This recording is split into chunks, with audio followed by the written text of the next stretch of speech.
कौन से चैप्टर के बारे में पढ़ेंगे? आज हम पढ़ेंगे ट्रिग्नोमेट्री के बारे में। ट्रिग्नोमेट्री के बारे में पढ़ेंगे। तो यार ट्रिग्नोमेट्री क्या होती है? ट्रिग्नोमेट्री बेसिकली यार ना ट्रायंगल से रिलेटेड है। ठीक है, ट्रायंगल से रिलेटेड है। ट्रायंगल से जो ट्रायंगल की जो साइड्स है उनको मेजरमेंट करना, उनमें रिलेशन निकालना, उसके बारे में है। अभी हम किस एंगल के हम इस चैप्टर में कौन से ट्रायंगल के बारे में पढ़ेंगे? इस चैप्टर में हम राइट एंगल ट्रायंगल के बारे में पढ़ेंगे। कौन से ट्रायंगल के बारे में पढ़ेंगे? राइट एंगल ट्रायंगल के बारे में। ठीक है, अब ये राइट एंगल ट्रायंगल क्या होता है? एक ऐसा ट्रायंगल जिसका एक जो बेसिकली एंगल है वो 90 डिग्री हो। एक एंगल, ये 90 डिग्री का एंगल है ना, एक एंगल 90 डिग्री का हो तो ऐसे ट्रायंगल को राइट एंगल ट्रायंगल कहते हैं। तुम्हें पता होगा। तो ठीक है, ये राइट एंगल ट्रायंगल है। और जो ये एक्यूट एंगल है ना, ये दोनों तो एक्यूट एंगल ही होंगे। ये जैसे ये इसको हम ए बी सी नाम दे दें तो जो सी और ए है एक्यूट एंगल हो जाए, क्योंकि तीनों का सम 180 है। तो ये दोनों तो 90 से कम ही होंगे फॉर श्योर, क्योंकि इन दोनों का सम है 90 इन दोनों का। तो ऑब्वियसली क्योंकि देखो तीनों का सम 180 है, ए बी सी तीनों का सम 180 है। और अगर बी 90 है तो यहाँ पे जाएगा तो 90 माइनस हो जाएगा। तो ए और सी का जो सम है अगर वो 90 है तो दोनों 90 से कम ही होंगे। तो दोनों एक्यूट एंगल है, ए और सी। जो एंगल बी है वो तो 90 डिग्री एंगल है, और जो एंगल ए और एंगल सी है वो एक्यूट एंगल है। ये तो तुम्हें समझ आता है, इसमें कुछ वो नहीं है। तो जो एक्यूट एंगल होता है ना, जो एंगल सी है, इसको हम क्या बोलते हैं? थीटा बोलते हैं। इसको हम क्या बोलते हैं? थीटा। क्या बोलते हैं इसको? थीटा। इतना समझ आया तुम्हें कि इस चैप्टर में हम एक ऐसे ट्रायंगल के बारे में पढ़ेंगे जो मतलब राइट एंगल ट्रायंगल के बारे में पढ़ेंगे। ठीक है, कुछ भी साइड्स को नाम दे दो। लेट से ए बी सी नाम दे दिया तो मतलब ठीक है, पॉइंट्स को, सॉरी साइड्स को नहीं। ये 90 डिग्री है और इस एंगल का नाम थीटा है। ठीक है, अब इतना तुम्हें समझ आ गया। अब हमें पता है क्या बोलना है। ठीक है, अब ट्रायंगल की जो थीटा के जस्ट सामने वाली साइड होगी, थीटा के सामने देखो एक ही साइड है, ये देखो, ये थीटा के सामने साइड है। इसका नाम क्या होता है? इसका नाम होता है परपेंडिकुलर। थीटा के सामने वाली साइड का नाम क्या होता है? थीटा के सामने वाली साइड का नेम क्या होता है? परपेंडिकुलर। ओके। और जो 90 डिग्री के सामने साइड होती है, या फिर अपने बोले जो सबसे लंबी साइड देखो AC है, सबसे लंबी साइड, इसको हम क्या बोलते हैं? हाइपोटेनस। इसको हम क्या बोलते हैं? हाइपोटेनस। और अभी हमने दो साइड्स का नाम दे दिया, जो साइड बच जाएगी उसको हम क्या बोलते हैं? ये होता है बेस। ये होता है बेस। समझ आ गया? ये हमारा हाइपोटेनस होता है, ये हमारा परपेंडिकुलर होता है, और ये हमारा बेस होता है। ठीक है, अब यार देखो यहाँ पे मैंने थीटा दी है। अब मान लो ये मेरा ट्रायंगल है ABC। मान लो मेरा थीटा यहाँ पर होता, तो मैंने क्या बोला था? थीटा के सामने वाला परपेंडिकुलर होता है। तो इसमें परपेंडिकुलर पता है कैसे हो जाएगा? तो ये वाली साइड परपेंडिकुलर हो जाएगी, ये वाली साइड परपेंडिकुलर हो जाएगी।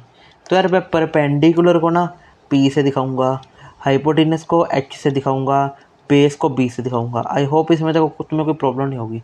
तो थीटा के सामने वाला परपेंडिकुलर होता है, मैंने बोला 90 डिग्री के सामने वाला हाइपोटेनस होता है, और जो साइड बच गई ये हमारी बेस होगी।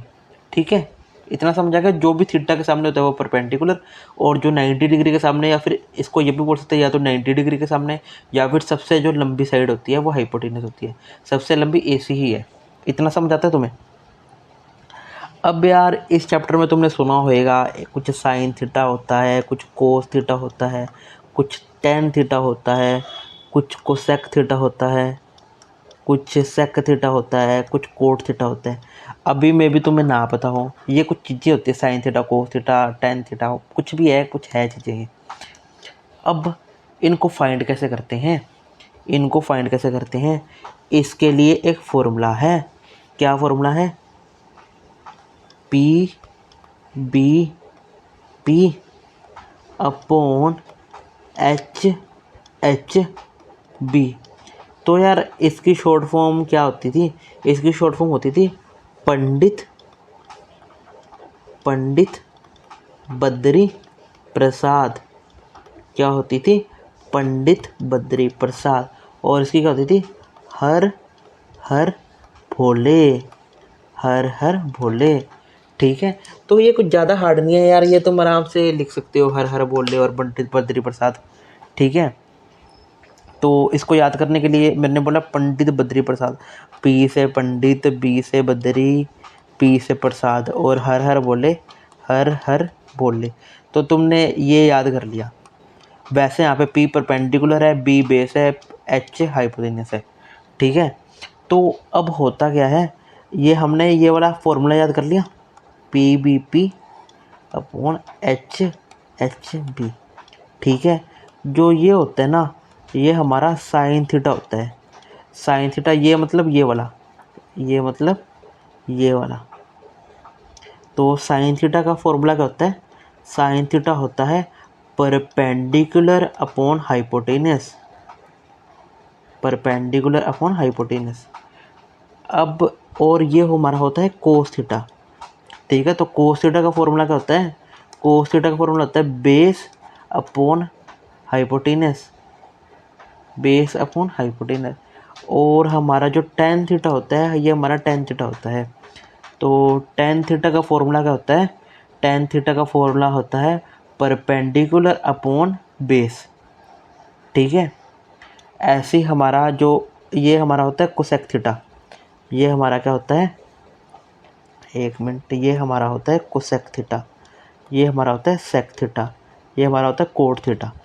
ठीक है, तो कोसेक थीटा का फॉर्मूला क्या आएगा, कोसेक थीटा का फॉर्मूला आएगा यहाँ पर H upon P hypotenuse upon perpendicular, क्योंकि कोसेक थीटा उल्टा होगा ना।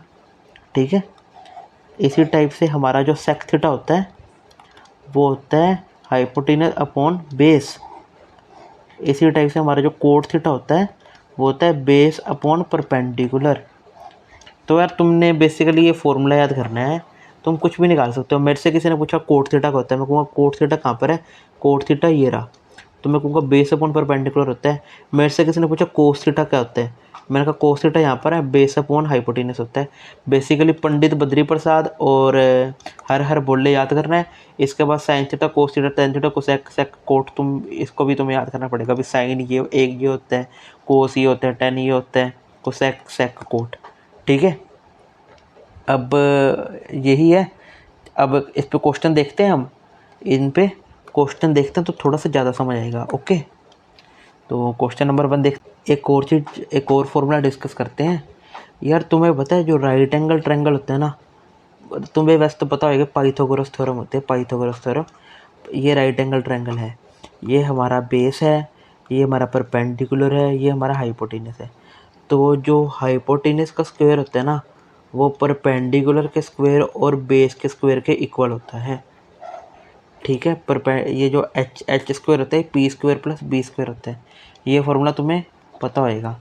जैसे हमारा मान लो तुमने यहाँ पे चार का बेस बनाया, ठीक है, ये 90 डिग्री का एंगल है, और 3 का तुमने परपेंडिकुलर बनाया।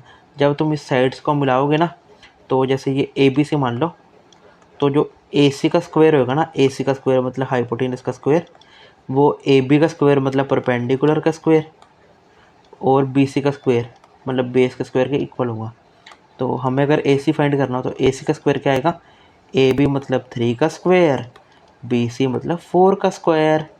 तो 3 का 9 हो जाएगा, 4 का 16 हो जाएगा, 16 और 9 25 होते हैं। तो ए सी की वैल्यू आ जाएगी √25 मतलब 5, तो इसकी आ जाएगी 5। ठीक है, सिंपल सी चीज़ है यार, बेसिकली पाइथागोरस थ्योरम तुम्हें आनी चाहिए।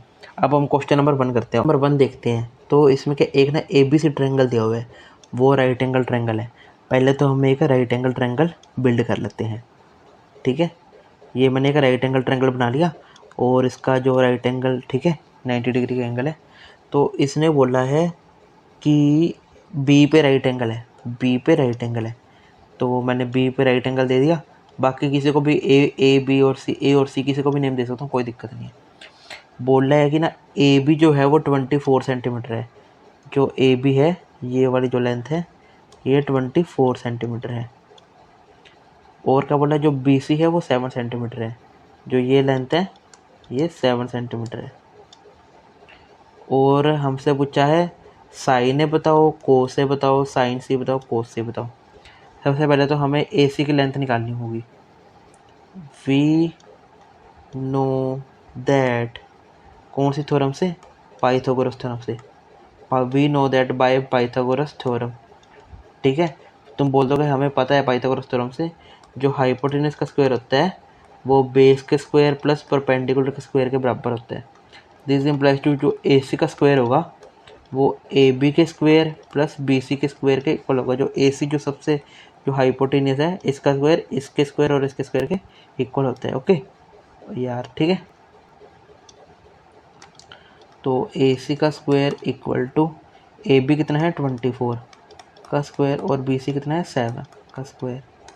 24 का स्क्वायर कितना होता है, 24 का स्क्वायर निकालने के लिए यार तुम्हें एक मेथड बताता हूँ। मैं किसी भी 2 नंबर का स्क्वायर मेरे को याद नहीं होता, मैं कैसे निकालता हूँ।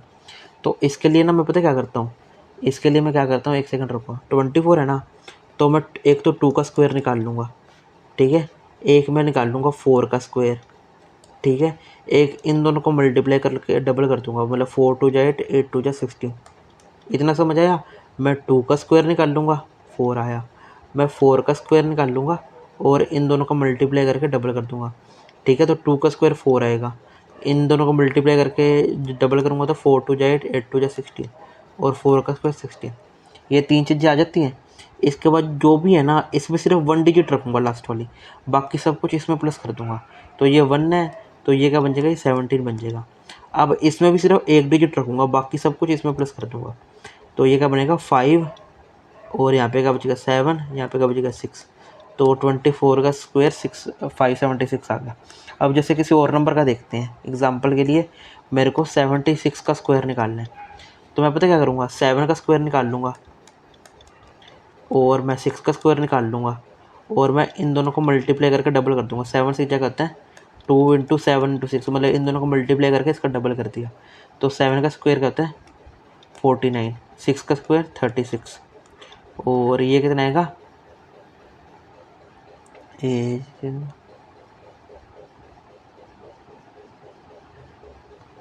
हाँ तो 84 रहेगा, ठीक है। अब मैं क्या करूँगा, सिर्फ यहाँ पे 1 डिजिट रखनी है, बाकी यहाँ पे कैरी के रूप में चली जाएगी, कैरी के फॉर्म में चली जाएगी और इसमें प्लस हो जाएगी। तो ये क्या बनेगा, ये 87 बन जाएगा। अब यहाँ पे भी सिर्फ 1 डिजिट रखनी है, तो यहाँ पे जो 8 है वो यहाँ पे चला जाएगा। तो ये 49 और 8 कितना होता है, 49 और 8 होता है 57 और यहाँ पे क्या बचेगा 7, यहाँ पे क्या बचेगा 6, इस टाइप से।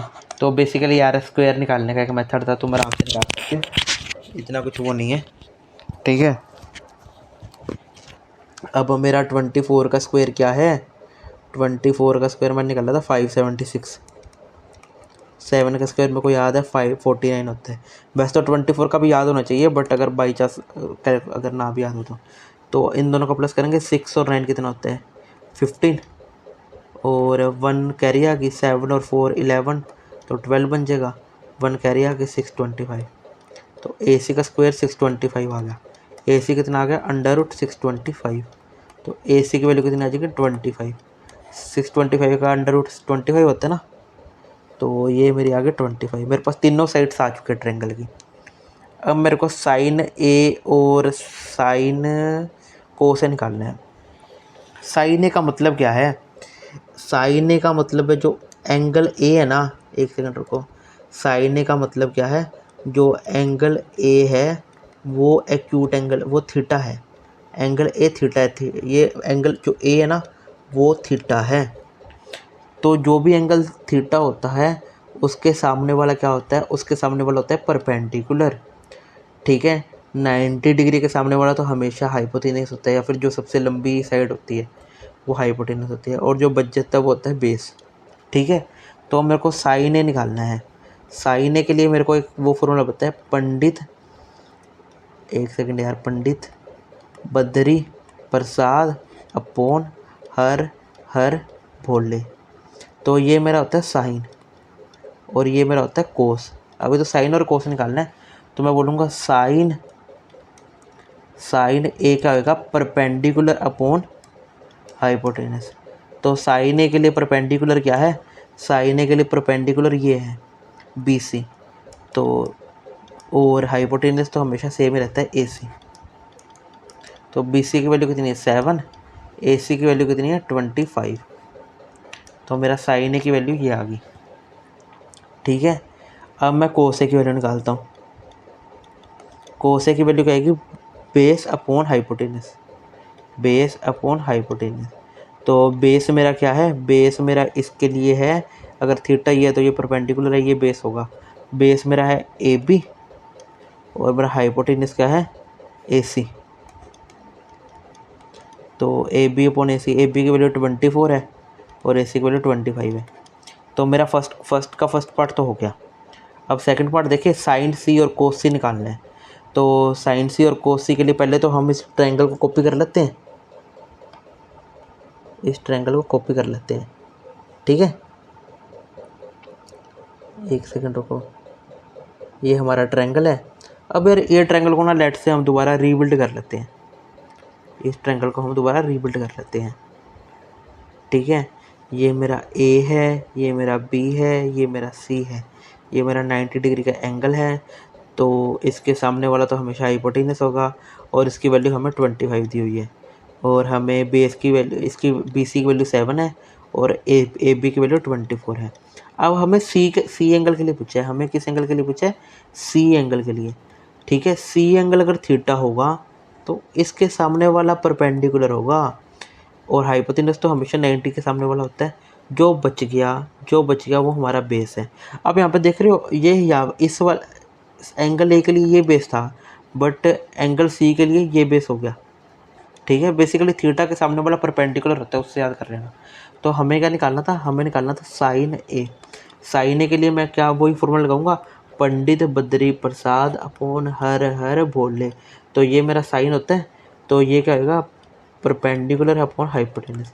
तो परपेंडिकुलर कितना है, ये हमारा परपेंडिकुलर है 24 और हाइपोटेनस कितना है 25। इसी टाइप से कोस से निकाल लूँगा। कोस से क्या होता है, ये हमारा कोस होता है, कोस से होएगा बेस अपॉन हाइपोटेनस।